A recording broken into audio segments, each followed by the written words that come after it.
Hey girl! Happy 18th birthday! Okay.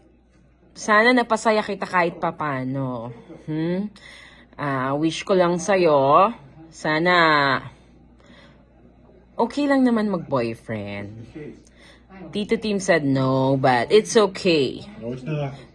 Just make sure it's just an inspiration and focus on your studies. Sumunod kay Lola.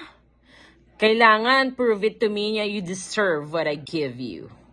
Okay? And yun lang, pag inutusan ka ni Lola, smile, and then pagtalikod saka ka na lang mag-attitude, girl. But anyway, I love you. I will be here for you as your mama Sel. And I think yun lang. Basta, magpakabait kayo dyan. And see you soon, nakong. Bye-bye. Enjoy your day. Enjoy your celebration today. I love you.